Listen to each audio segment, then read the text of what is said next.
Question आपके सामने प्रस्तुत कर रहा हूं। ठीक है, क्वेश्चन क्या है, देखो क्वेश्चन बोला गया था कि वह प्रक्रम जिसमें जल लगातार अपने स्वरूप को बदलता रहता है और महासागर, वायुमंडल एवं स्थल के बीच चक्कर लगाता रहता है, क्या कहते हैं उसको। तो ये चार बिंदु दिए गए थे, जल चक्र, ज्वार भाटा, महासागरी धाराएं या फिर तरंगे। देखो दोस्तों, कुछ लोगों से जब मेरी बात हुई, आपसे कुछ मेरे स्टूडेंटों से जब बात हुई, तो उन स्टूडेंटों ने बोला सर कुछ इस प्रकार का क्वेश्चन था, और कुछ स्टूडेंट ने बोला सर इसी में से ही आपका जल चक्र में से ही आपका एक क्वेश्चन पूछा गया, लेकिन कुछ घुमाकर पूछा था। वो क्या पूछा था उसके बारे में भी हम बात करेंगे। ठीक है, तो पहला क्वेश्चन आपकी स्क्रीन के ऊपर है, आप मुझे इसका आंसर लगाने की कोशिश करिए। बच्चा कह रहा है सर मेरा 25 को एग्जाम है, डर लग रहा है। अरे डर किस बात का भाई, एग्जाम है 25 को, तो घबराना क्यों है। ठीक, हाँ जी हाँ जी, घबराना क्यों है। देखिए तो इसका सही आंसर देखो, सीधे से बात है दोस्तों, जल जो है वो लगातार बदलता रहता है और महासागर, वायुमंडल और स्थल के बीच में। तो दोस्तों सीधी सी तो बात है, वो जल चक्र के द्वारा, किसके द्वारा, जल चक्र के द्वारा, वाटर साइकिल के द्वारा ये पूरी की पूरी प्रक्रिया देखने को मिलती है। क्या देखने को मिलती है, नहीं दोस्तों, महासागरी धाराएं के द्वारा नहीं। महासागरी धाराओं के द्वारा आप ये जो पूरा का पूरा पानी है वो हवा में थोड़ी देखता हो, तो जमीन या फिर सागरों में देखने को मिलता है। जल चक्र के माध्यम से पूरा का पूरा चक्र लगाने की ओर घूमने को देखने को मिलता है। ठीक है, ये क्वेश्चन कैसे है देखिए, समझिए।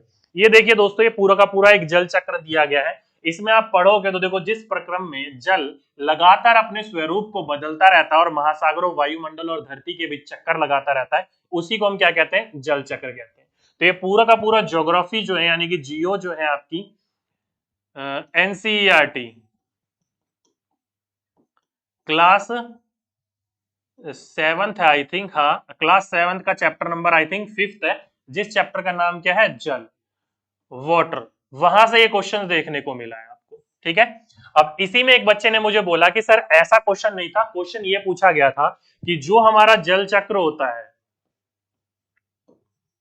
उसमें जो क्रम होते हैं, उस क्रम में पहले क्रम पर कौन सा होता है। देखो दोस्तों, ये पूरा का पूरा वाटर साइकिल है, पूरा का पूरा जल चक्र। जल चक्र में जो होता है, जो हमारा सूर्य होता है वो सागर के पानी, महासागर पानी को गर्म करता है, और गर्म करने के बाद वो जो होता है इवेपोरेट होता है, क्या होता है, वाष्पीकरण होता है। क्या होता है, वाष्पीकरण होता है। तो ये क्या होगी आपकी पहली प्रक्रिया। फिर दोबारा संघनन के द्वारा, किसके द्वारा, संघनन की प्रक्रिया के द्वारा ये पूरा का पूरा एक बादल बनने की प्रक्रिया होती है, और उसी कारण क्या होती है, कंडेंसेशन के कारण वर्षा होती है। क्या होती है, वर्षण होती है। तीसरा स्टेप है। फिर दोबारा ये बहकर धरतियों पर, और धरती से दोबारा ये सागर पर। तो ये पूरा चौथा स्टेप है। तो इस तरीके से स्टेप दिए गए थे। तो आपके एग्जाम में अगर ये क्वेश्चन देखने को मिला, तो पहला चक्र जो होता है वो वाष्पीकरण होता है, यानी कि इवेपोरेशन होता है, या फिर अगर आपके एग्जाम में ये क्वेश्चन देखने को मिला तो ये जल चक्र से क्वेश्चन पूछा गया था। ठीक है, दोनों क्वेश्चन मैंने आपके बता दिया। अगर कोई भी क्वेश्चन दोबारा रिपीट हो तो घबराना नहीं है, इस तरीके से आपके एग्जाम में क्वेश्चन पूछा जाएगा, वो आपको पता होना चाहिए। ठीक, आगे चलते हैं। अगला क्वेश्चन आपके एग्जाम में ये पूछा गया था, ये तो प्रीवियस ईयर क्वेश्चन बहुत बार रिपीट हुआ है आपका। जब पेडागोजी पढ़ते हो आप लोग, और मैंने आपको जब पढ़ाया था तब भी बताया था कि पर्यावरण अध्ययन के उद्देश्य को सफल करने के लिए पाठ्यचर्या आधारित होना चाहिए। तो किस आधारित होना चाहिए, पर्यावरण डैश अधिगम, पर्यावरण डैश अधिगम, पर्यावरण डैश अधिगम। तो ये चार बिंदु दिए गए थे, इन चारों बिंदुओं में से आपको चुनना था। ओके, तो जल्दी से बताइए, सिंपल सा क्वेश्चन, हमने इस चीज को कई बार करा है, कई बार। ओके सर केवीएस की ईवीएस करवा दीजिए, कोई दिक्कत वाली बात नहीं दोस्तों, वो भी करवा दी जाएगी। ठीक, तो दोस्तों सीधी सी बात है, इसका सही आंसर होगा ऑप्शन नंबर सेकंड। क्या होगा, पर्यावरण जो होते हैं उसके के बारे में पढ़ते हैं, के माध्यम से पढ़ते हैं और के लिए पढ़ते हैं। तो ऑप्शन नंबर सेकंड, जिस जिस बच्चों ने इसका सेकंड लगाया वो सभी के सही बच्चों ने बिल्कुल करेक्ट और बिल्कुल राइट आंसर लगा।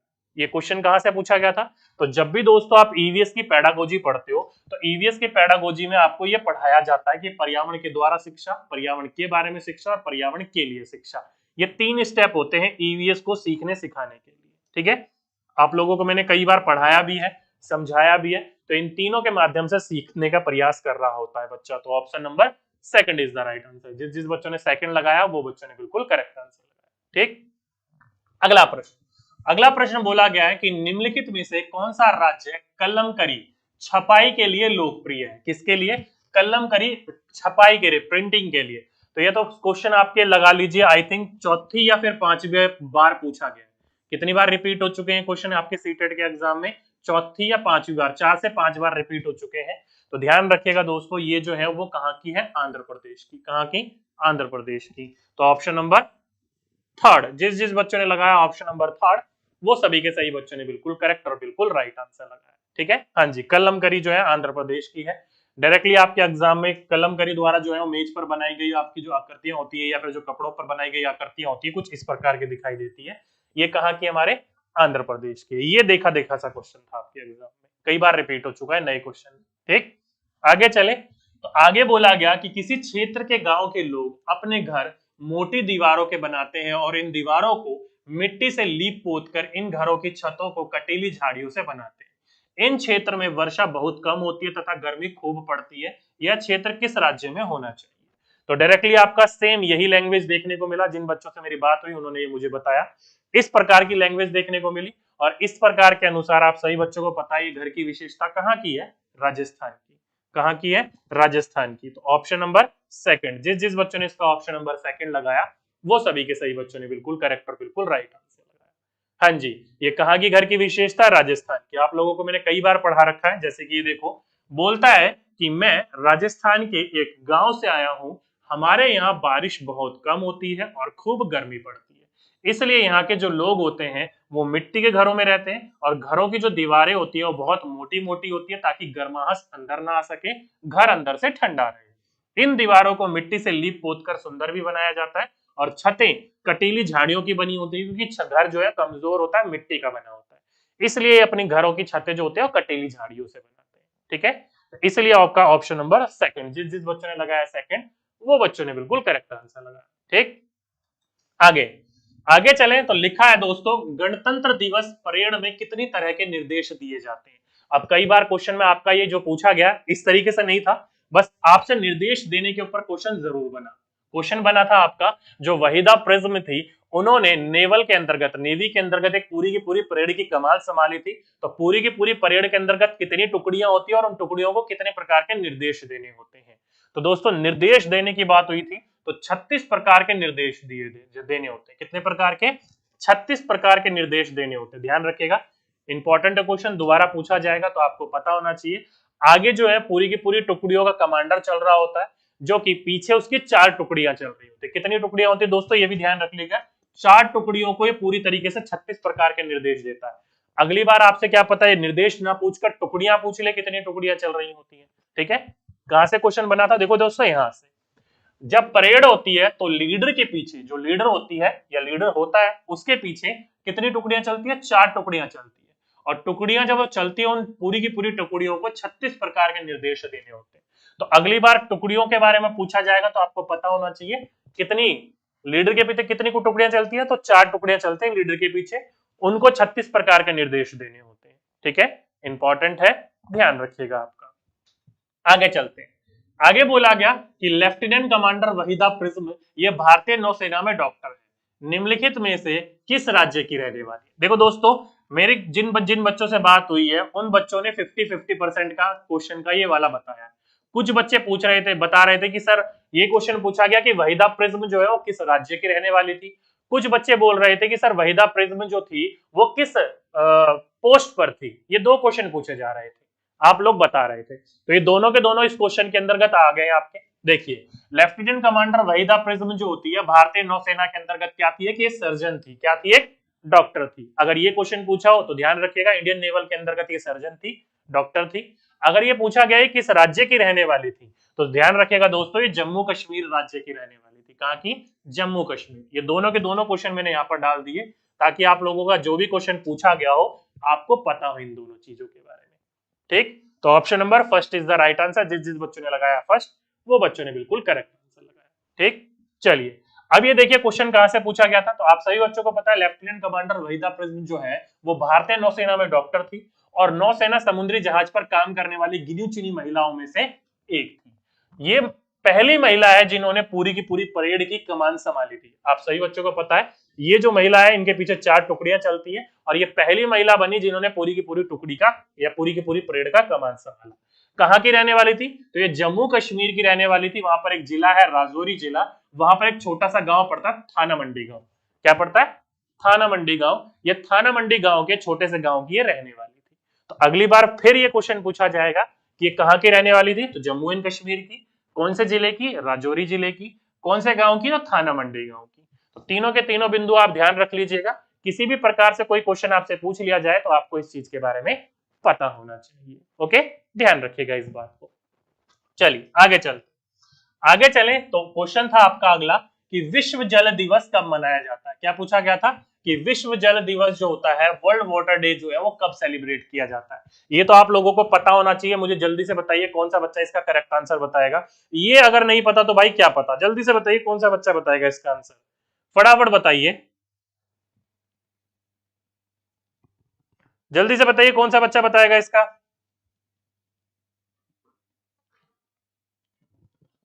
एक बच्चा बोल रहा है कि कोल जो है वो किस चीज से बनता है, फॉर्म्ड बाय। अरे यार सीधी सीधी सी बात है, वो प्लांट या एनिमल जो होते हैं ना, उनके जो रिमेन पार्ट्स होते हैं, यानी कि उनके जो पूरे के पूरे मैटर होते हैं, उनके द्वारा बनाया जाता है कोल। ठीक है, अगली बार फिर पूछा जाएगा तो ध्यान रखिएगा इस बात को। चलिए बताइए इसका सही आंसर क्या होगा। बिल्कुल सभी बच्चों को पता होना चाहिए, 22 मार्च। कब? 22 मार्च। ये डायरेक्टली आपके एग्जाम में आज क्वेश्चन पूछा गया कि विश्व जल दिवस कब मनाया जाता है, या जल दिवस कब मनाया जाता है, तो 22 मार्च। अगली बार फिर क्वेश्चन पूछा जाएगा तो आपको पता होना चाहिए। बिल्कुल सिंपल सा क्वेश्चन था ये कि विश्व भर में जो जल दिवस मनाया जाता है, विश्व जल दिवस, वो 22 मार्च को मनाया जाता है। क्या है? 22 मार्च को मनाया जाता है। जो कि हमारा रियो डी जेनेरियो था ना, उसमें जो सम्मेलन हुआ था 1992 में, उस विश्व जल दिवस मनाने के लिए पूरा का पूरा प्रस्ताव रखा गया था और अगले साल से विश्व दिवस मनाने की शुरुआत की गई थी। ठीक है, तो कब से मनाया गया था? तो 22 मार्च से बनाना प्रारंभ किया गया था 1993 में। तो पूछा जाएगा अगली बार, तो अगली बार आपको इस चीज के बारे में पता होना चाहिए। ठीक, आगे चलते। अगला क्वेश्चन पूछा गया कि कौन सा वन्य जीव संरक्षण क्षेत्र जो हुंगल मृग है उसके संरक्षण के लिए प्रसिद्ध है, यानी कि जो हिरण होता है, उस हिरण के लिए, हिरण जैसा बारहसिंगा जैसा दिखता है, ठीक है, तो उसके लिए संरक्षण के लिए बनाया गया है। तो कौन सा है, जल्दी से बताइए।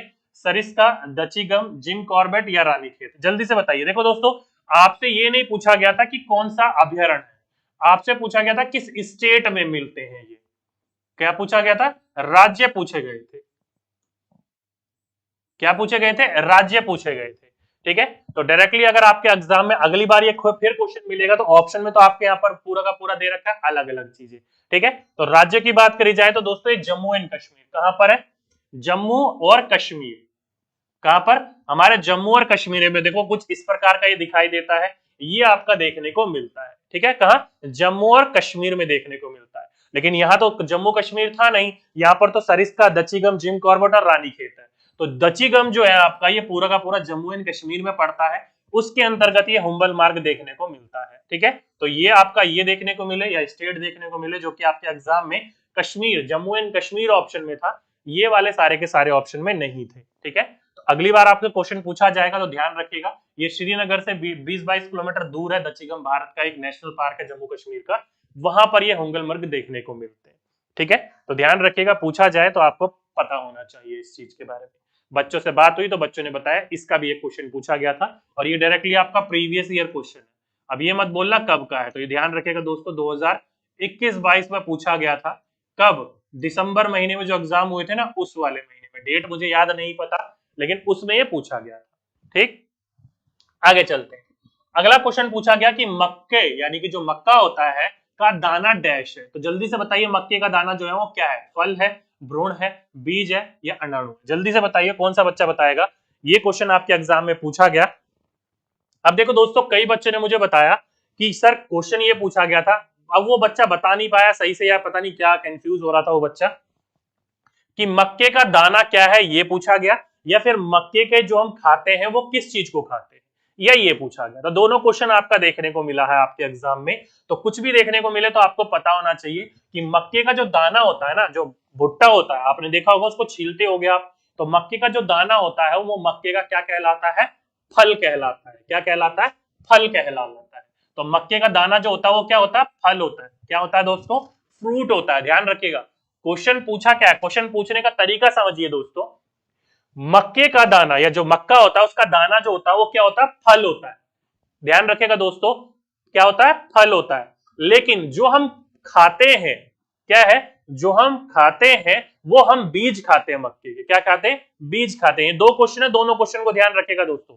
मक्के का जो दाना होता है वो क्या कहलाता है? तो वो फल कहलाता है। क्या कहलाता है? फल कहलाता है। फॉर एग्जाम्पल के रूप में मानकर देखिए, ये जो है आपका गेंदे का फूल है, हम लोग इसे क्या बोलते हैं? फूल बोलते हैं, लेकिन ये वास्तव में होता क्या है? कई फूलों के गुच्छे होते हैं जो कि बीज कहलाते हैं। तो इसलिए मक्के का जो दाना होता है वो फल कहलाता है, लेकिन जो मक्के का खाने वाला भाग होता है वो बीज कहलाता है। दोनों क्वेश्चन को समझिएगा। इस क्वेश्चन को जो भी पूछा जाए, हाँ, हम जो खाते हैं वो बीज होता है, लेकिन जो मक्के का ये दाना होता है इसको फल कहा जाता है। ये दोनों क्वेश्चन आपको उलझाने वाले क्वेश्चन है, लेकिन ध्यान रखिएगा क्वेश्चन पूछ लिया जाए तो आपको पता होना चाहिए। जैसे कि देखो, मक्के के दाने को फल कहा जाता है क्योंकि वह पके जो अंडाशय होते हैं उससे प्राप्त होता है, जो कि घास पुष्प क्रम के भीतर स्थित होते हैं। आपने देखा होगा ना, भूसा सा उसके ऊपर होता है, उसके अंदर वो छुपा होता है। ठीक है, तो वो क्या कहलाता है? फल कहलाता है। ठीक है, इंपॉर्टेंट है, पूछा जाए तो आपको पता होना चाहिए। बीज कोश और फल वृत्त, ये दोनों को कहा जाता है जो कि मक्के के दानों के अंदर स्थित होता है। ठीक, इंपॉर्टेंट बिंदु है, पूछा जाएगा आपके एग्जाम में तो आपको पता होना चाहिए। आगे चलते हैं। अगला क्वेश्चन पूछा गया आपसे कि वीनस फ्लाई ट्रैप डैश का सामान्य नाम है। तो जल्दी से बताइए, जो वीनस फ्लाई ट्रैप होता है, आप सभी पता, बच्चों को पता होगा, घटपर्णी पौधे, कीटहारी या कीटभक्षी पौधे, उनमें आ जाता है आपका वीनस फ्लाई ट्रैप। इस वीनस फ्लाई ट्रैप का दूसरा नाम क्या था? क्या है दूसरा, क्या नाम था? डायरेक्टली आपसे क्वेश्चन पूछा गया था। तो वीनस फ्लाई ट्रैप का दूसरा नाम क्या? जल्दी से बताइए, कौन सा बच्चा बताएगा? जल्दी से बताइए। ओके, तो डायोनिया इसको दूसरा नाम है। जिस जिस बच्चों ने इसका ऑप्शन नंबर लगाया सेकंड, डायोनिया, वो बच्चों ने बिल्कुल सही आंसर लगाया। वीनस फ्लाई ट्रैप को एक दूसरे नाम से भी जाना जाता है जिसको डायोनिया कहा जाता है। अरे नेफेंथिस तो ये पूरे के पूरे पौधों के प्रकार है दोस्तों। नेफेंथिस जो है वो आपका नेफेंथिस, ध्यान रखिएगा दोस्तों, एक कीट भक्षी पौधा होता है जो कि इस प्रकार का दिखाई देता है, ये नेफेंथिस होता है। अब ये जो है वीनस फ्लाई ट्रैप जो है कुछ इस प्रकार का दिखाई देता है, और इनके बीच में ऐसे नुकीले से पत्ते से निकले रहते हैं, और जो भी कीड़े इसके अंतर्गत आता है ये दोनों अपने ढक्कन को बंद कर लेता है। ठीक है, ये वीनस फ्लाई ट्रैप है। क्या है? वीनस फ्लाई ट्रैप, इसको डायोनिया भी कहा जाता है। इमेज में देखने की कोशिश करो तो देखो, ये है नेफेंथिस और ये है वीनस फ्लाई ट्रैप।